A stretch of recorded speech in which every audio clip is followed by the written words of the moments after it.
नमस्कार साथियों, आपका स्वागत है कुमार इंजीनियरिंग क्लासेस पर। आज हम लोग डिस्कस करेंगे एसएससी के सिलेबस के बारे में। एसएससी जेई जिसका प्री और मेंस दोनों पेपर को देखेंगे और स्पेशली सिविल ब्रांच के सिलेबस को ज़्यादा हम लोग डिटेल में डिस्कस करेंगे और सिविल के साथ साथ इलेक्ट्रिकल और मैकेनिकल बारे में और बढ़िया से हम लोग जानेंगे आज। तो चलिए हम लोग चलते हैं अपने पीडीएफ की तरफ। होम स्क्रीन पर चलते हैं, पीडीएफ में सारा डिटेल से देखेंगे। अब हम लोग पीडीएफ तो हम लोग का स्कीम के बारे में आज हम लोग चर्चा करेंगे। और स्कीम जो है एसएससी जेई का स्कीम के बारे में, एग्जामिनेशन दो पेपर वन में कंप्यूटर बेस्ड एग्जाम होता है और के पेपर टू में डिस्क्रिप्टिव यानी रिटन टाइप एग्जाम होता है। पेपर वन में टोटल 200 क्वेश्चन रहते हैं और 200 मार्क्स के, और उसमें तीन तीन पार्ट रहते हैं। पार्ट वन में जनरल इंटेलिजेंस एंड रीजनिंग जो 50 question 50 marks, general awareness 50 question 50 marks, और पार्ट वन जो है पार्ट ए जिसमें कि इंजीनियरिंग के पार्ट्स रहते हैं। जनरल इंजीनियरिंग सिविल और स्ट्रक्चर के लिए अलग रहते हैं, इलेक्ट्रिकल के लिए और मैकेनिकल के सब के लिए अलग अलग होते हैं। बाकी ये दो सेम होते हैं।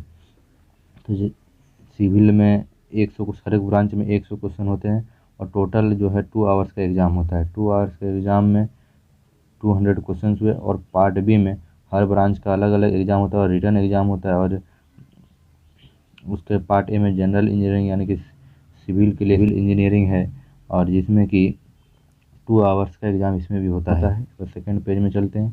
पार्ट वन के पेपर में हर क्वेश्चन पे 0.25 मार्क्स जो है कट जाएंगे हर रॉन्ग आंसर पर, और करेक्ट आंसर पर वन मार्क्स मिलेगा। पर पेपर टू में किसी भी प्रकार का कोई नेगेटिव मार्किंग नहीं होता है। पेपर टू फुल मार्क्स का जितना भी लिखेगा उतना नंबर में मिलेगा। और दोनों पेपर हिंदी इंग्लिश दोनों में मिलेंगे क्वेश्चन, पर आप आंसर किसी एक लैंग्वेज में ही दे सकते हैं।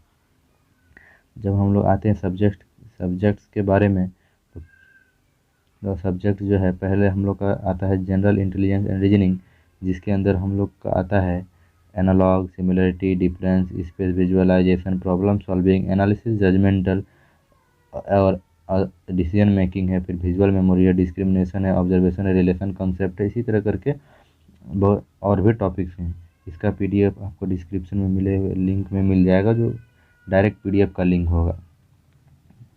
उसके बाद जनरल अवेयरनेस में भी 4-5 टॉपिक है, जैसे कि हिस्ट्री है, कल्चर है, ज्योग्राफी है, इकोनॉमिक्स साइंस है, इकोनॉमिक साइंस है, जनरल पॉलिटी और साइंटिफिक रिसर्च है।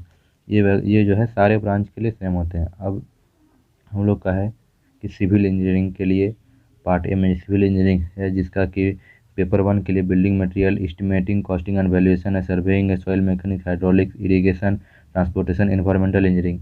स्ट्रक्चर इंजीनियरिंग के लिए सिर्फ ये 4 सब्जेक्ट पढ़ना होता है, टॉस, कंक्रीट टेक्नोलॉजी, आरसीसी और स्टील डिजाइन। पर सिविल के लिए टोटल पढ़ना पड़ता है। इसी प्रकार का इलेक्ट्रिकल का है और मैकेनिकल का भी इसी प्रकार से इसमें डिस्क्राइब किया हुआ है। पार्ट बी में हर सब्जेक्ट के लिए डिस्क्राइब फॉर्म में, डिटेल फॉर्म में दिया हुआ है कि क्या क्या किस में पढ़ना है। जिसमें कि बिल्डिंग मटेरियल के फिजिकल केमिकल एंड प्रॉपर्टीज पढ़ना है, क्लासिफिकेशन पढ़ना है, स्टैंडर्ड टेस्ट पढ़ना है, बिटुमिनस मटेरियल वगैरह पढ़ना है, एस्टिमेटिंग कॉस्टिंग में ब्रिक वर्क पढ़ना है, जिसमें मॉड्यूलर और traditional BK, RCC work, shuttering, timber, ये सब है। उसके बाद चलते हैं नेक्स्ट पेज में, नेक्स्ट स्लाइड में। उसके बाद जैसे इसमें है water tank, safety tank, bar bending schedule, ये सब के बारे में एस्टिमेटिंग कॉस्टिंग में पढ़ना है। फिर सर्वेइंग में प्रिंसिपल ऑफ सर्वेइंग है, मेजरमेंट डिस्टेंस है, अर्थवर्क कैलकुलेशन है, लेबलिंग है, इसी करके और भी है, थियोलाइट है। फिर सॉइल मैकेनिक्स में ओरिजिन ऑफ सॉइल है, डायग्राम वगैरह है। फिर है void ratio, porosity, degree of saturation वगैरह जितना है। इसमें कुछ कुछ कॉम्प्लेक्सन टेक्स्ट भी है, maximum direct density, optimum moisture content है। हाइड्रोलिक्स में है फ्लूइड प्रॉपर्टी है, हाइड्रोस्टैटिक है, मेजरमेंट है और फ्लो है, बर्नौलीज थ्योरम है। इसी प्रकार से हर चैप्टर का, जैसे इरिगेशन है, ट्रांसपोर्टेशन इंजीनियरिंग, इन्वायरमेंटल इंजीनियरिंग और है structure engineering, concrete technology, RCC design, steel design, सब के बारे में इसमें डिटेल से चैप्टर के बारे में दिया। उसी प्रकार हर ब्रांच का, इलेक्ट्रिकल ब्रांच का जैसे कि सारा चैप्टर का डिटेल दिया हुआ है, उसी प्रकार से मैकेनिकल इंजीनियरिंग का हर चैप्टर का डिटेल दिया हुआ है। जैसे first law of thermodynamics, second law of thermodynamics वगैरह के बारे में दिया हुआ है। इसके बाद डायनामिक्स ऑफ आइडियल फ्लूइड है, फ्लूइड काइनेमेटिक्स है, फ्लूइड स्टैटिक्स वगैरह है। इसी प्रकार से सारा दिया गया है। और इसका ऑफिशियल वेबसाइट जा कर के आपका ये है, ये आपका एसएससी जेई का ऑफिशियल वेबसाइट है एसएससी का। ये पीडीएफ वहीं से डाउनलोड किया हुआ है और इसका आपको लिंक जो है डिस्क्रिप्शन में मिल जाएगा। आप उसके नोट्स नोट कर सकते हैं, डाउनलोड कर सकते हैं, चाहे जो भी करना चाहें आप कर सकते हैं। इस प्रकार से यहाँ पर सारा सारा पेपर जो एसएससी जेई में आने वाला सारा पेपर के बारे में यहाँ डिस्कस हो गया। अगले वीडियो में फिर मिलेंगे हम लोग। चलते हैं, तब तक के लिए नमस्कार।